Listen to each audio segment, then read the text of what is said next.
Hello friends, welcome to my YouTube channel. So आज का हमारा न्यू टॉपिक क्या रहेगा? इंसेफेलाइटिस। तो जानेंगे इंसेफेलाइटिस के इंट्रोडक्शन के बारे में, डिफिनीशन के बारे में जानेंगे, इंसेफेलाइटिस के कॉज के बारे में जानेंगे, ये कैसे कॉज करता है, इसके साइन एंड सिम्टम्स के बारे में जानेंगे, इसका लक्षण साइन एंड सिम्टम्स क्या रहता है और डायग्नोस्टिक इवोल्यूशन के बारे में जानेंगे। चलिए जानते हैं इंसेफेलाइटिस के बारे में। देखिए, इंसेफेलाइटिस एक बीमारी है जिसमें ब्रेन में सूजन हो जाने के कारण होता है। ब्रेन में इन्फ्लामेशन हो जाएगा या फिर सूजन हो जाएगा, उसके वजह से इंसेफेलाइटिस होगा। इसमें होता क्या है, तो व्यक्तियों में इंसेफेलाइटिस वायरस से संक्रमित हो जाता है। जो मरीज रहता है, जो व्यक्ति रहता है, वो इंसेफेलाइटिस वायरस से संक्रमित हो जाता है। तो इंसेफेलाइटिस को हम चमकी बुखार या फिर दिमागी बुखार के भी नाम से जानते हैं। इसमें होता क्या है, इंसेफेलाइटिस पेशेंट में शुरू में आपको कुछ लक्षण देखने को मिलेगा, जैसे तेज़ दर्द या फिर तेज़ बुखार रहना या फिर गर्दन में अकड़न, और भी कई सारे कंडीशन है, जैसे डायरिया हो गया, डस्ट जिसको बोलते हैं, वोमिटिंग होगा, या फिर मेंटल कंडीशन मतलब मानसिक स्थिति में बदलाव देखने को मिलता है। हालांकि ये कोई जानलेवा बीमारी है नहीं, बट सही समय पर इसका ट्रीटमेंट उपचार नहीं कराया जाए तो पेशेंट में, मरीजों में मिर्गी आना, जिसको दौरा पड़ना कहते हैं, तो पेशेंट को मिर्गी आएगा, जिसको हम एपिलेप्सी बोलते हैं, आंखों से धुंधला दिखाई देगा, और मेंटल स्थिति मतलब मेंटल कंडीशन में, मानसिक स्थिति में मतलब परिवर्तन देखने को मिलेगा। देखिएगा, जो व्यक्ति इंसेफेलाइटिस वायरस से संक्रमित है उससे आप कम्युनिकेशन कीजिएगा, करने का कोशिश कीजिएगा, मतलब बात करने का कोशिश कीजिएगा, तो नहीं वो आपका बात समझ सकता है या फिर नहीं वो सही से बोल सकता है, और नहीं मतलब कम्युनिकेट कर सकता है आपसे सही से। उसका मानसिक स्थिति में बदलाव हो जाता है, परिवर्तन देखने को मिलता है। चलिए जानते हैं इंसेफेलाइटिस के इंट्रोडक्शन के बारे में। तो it is an acute inflammation of brain. तो क्या होगा, ब्रेन में इन्फ्लामेशन हो जाएगा, सूजन हो जाएगा। तो जब भी ब्रेन में इन्फ्लामेशन हो जाएगा, सूजन हो जाएगा, तो क्या कॉज करेगा, इंसेफेलाइटिस। तो it is mostly cause by virus infection. तो इंसेफेलाइटिस जो है ना, मोस्टली किसके वजह से होता है, तो वायरल इन्फेक्शन के वजह से होता है। तो जब वायरल इन्फेक्शन अटैक करेगा तो क्या होगा, तो and severe problem to nervous system. हमारे बॉडी में जो नर्वस सिस्टम है ना, उसमें सीरियस प्रॉब्लम हो जाएगा। ये नर्वस सिस्टम का क्या वर्क है हमारे बॉडी में, तो ये नर्वस सिस्टम सिग्नल्स और मैसेज पूरा बॉडी में पहुंचाने का काम करता है। इसलिए जब भी उसमें वायरल इन्फेक्शन अटैक करता है तो देखिएगा, इंसेफेलाइटिस पेशेंट को उससे कम्युनिकेट करने का कोशिश कीजिएगा, उसको आप कुछ बोलिएगा तो वो नहीं आप मेरा बोला हुआ समझ पाएगा, और वो जो बोलेगा वो आप नहीं समझ पाइएगा, तो उसका मेंटल एबिलिटी में, मेंटल कंडीशन में बदलाव हो जाता है। तो ये नर्वस सिस्टम को भी इफेक्ट करता है। मोस्टली किसके वजह से कॉज करता है, तो वायरल इन्फेक्शन के वजह से।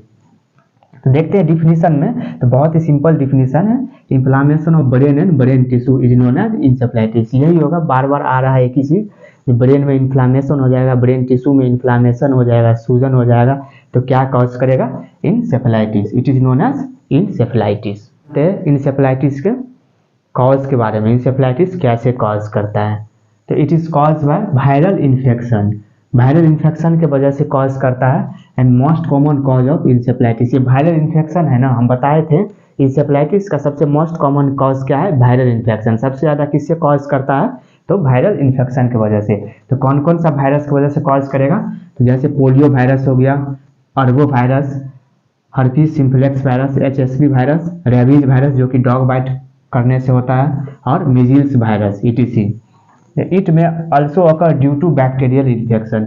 इस सम केस में ना बैक्टीरियल इन्फेक्शन की वजह से भी हो सकता है, जैसे सिफिलिस हो गया और ट्यूबरकुलोसिस हो गया। इट इज इंसेफेलाइटिस के साइन एंड सिम्टम्स के बारे में। इंसेफेलाइटिस पेशेंट को कौन सा लक्षण आपको दिखने को मिलेगा, तो फीवर रहेगा, हेडेक मतलब सर में तेज दर्द रहेगा, नेक स्टिफनेस का मतलब हो गया अकड़, गर्दन में अकड़ टाइप का रहेगा, कन्फ्यूजन, कोई चीज़ के प्रति कन्फ्यूजन होगा, फटीक मतलब थकान महसूस होगा, सीजर का मतलब हो गया चमकी, बार बार उसको चमकी आएगा, लॉस ऑफ मेमोरी मतलब थिंकिंग पावर है ना, सोचने का पावर वो कम होने लगेगा, और चेंज इन मेंटल स्टेटस मतलब मानसिक स्टेटस में, मेंटल एबिलिटी में भी चेंजिंग परिवर्तन देखने को मिलेगा, और नोजिया एंड वोमिटिंग, जी मिचलाएगा और उल्टी होगा, change in behaviour and personality, उसके बिहेवियर और पर्सनैलिटी में भी चेंजिंग देखने को मिलेगा। फोटोफोबिया, फोटोफोबिया का मतलब क्या है, लाइट से डर लगना, फियर फ्रॉम द लाइट, तो उसको लाइट से भी डर लगेगा। और इंक्रीज इंट्राकार्नियल प्रेशर, आईसीपी, उसका इंट्राकार्नियल प्रेशर भी इंक्रीज रहेगा। जानते हैं इंसेफ्लाइटिस के डायग्नोस्टिक के बारे में। इंसेफ्लाइटिस पेशेंट को हम क्या क्या डायग्नोस्टिक करेंगे। First of all physical examination. तो फिजिकल एग्जामिनेशन में क्या होता है, तो हमारे बॉडी में हेड से लेकर के लेग तक पूरा बॉडी का हम चेकअप करते हैं। नेक्स्ट में क्या है, रूटीन ब्लड एग्जामिनेशन। तो देखिए रूटीन ब्लड एग्जामिनेशन में क्या होता है, तो जैसे हमारे बॉडी में हेमोग्लोबिन हो गया, मोनोसाइट हो गया, लिम्फोसाइट हो गया, ब्लड शुगर हो गया, कोलेस्ट्रॉल का लेवल को देखने के लिए हम क्या करते हैं, रूटीन ब्लड एग्जामिनेशन। नेक्स्ट में क्या है, CSF, सेरिब्रो स्पाइनल फ्लूइड।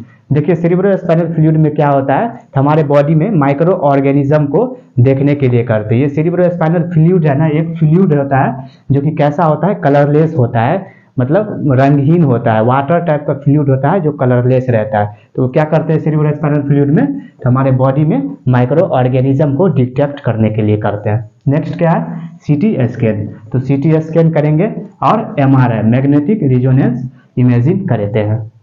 जानते हैं एन्सेफ्लाइटिस के मेडिकल मैनेजमेंट के बारे में।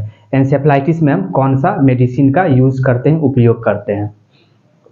तो in case of viral infection, देखिए हम बताए थे एन्सेफ्लाइटिस मोस्टली किससे कॉज करता है, वायरस से। तो जब वायरस से कॉज करेगा, जब वायरल इन्फेक्शन का केस रहेगा, तो कौन सा एंटीवायरल मेडिसिन देंगे। ये एंटीवायरल का क्या वर्क है, तो वो बैक्टीरिया को किल करता है और उसके ग्रोथ को रोकता है। जैसे में एग्जाम्पल में कौन मेडिसिन हो गया, एसाइक्लोविर। ये एसाइक्लोविर कौन है, एंटीवायरल मेडिसिन है। नेक्स्ट क्या है, in case of bacterial infection, तो हम बताए थे इंसेफ्लाइटिस सम केस में बैक्टीरिया से भी कॉज करता है। तो यदि इंसेफ्लाइटिस बैक्टीरिया से कॉज किया रहेगा तो कौन सा मेडिसिन देंगे, एंटीबायोटिक मेडिसिन। एंटीबायोटिक का भी वही काम है, बैक्टीरिया को किल करता है और इसके ग्रोथ को रोकता है, तो जैसे सिफ्टेरियाजोन और एम्पिसिलिन। नेक्स्ट में क्या है, एस्ट्रॉइड्स। तो एस्ट्रॉइड का क्या वर्क है, टू प्रिवेंट स्वेलिंग, स्वेलिंग को मतलब सूजन को रोकने का काम करता है एस्ट्रॉइड मेडिसिन, जैसे डेक्सामेथासोन। नेक्स्ट क्या है, एसिटामिनोफेन। एसिटामिनोफेन का क्या वर्क है, to for maintain normal body temperature. जब इंसेफ्लाइटिस मरीज को फीवर रहता है तो उसके बॉडी टेम्परेचर को मेंटेन करने के लिए कौन सा मेडिसिन यूज करते हैं, एसिटामिनोफेन। और if ICP intracranial pressure increase then give mannitol. देखिए जब पेशेंट को इंट्राकार्नियल प्रेशर इंक्रीज रहता है, बढ़ जाता है, तो इसमें क्या देते हैं हम, मेनिटोल। मेनिटोल एक IV फ्लूइड है। तो ये इतना सारा मेडिसिन है जो मेडिकल मैनेजमेंट हम इंसेफ्लाइटिस के पेशेंट में करते हैं। यदि इस वीडियो से आपको कोई भी प्रॉब्लम है तो हमारे कमेंट सेक्शन में कमेंट कीजिए।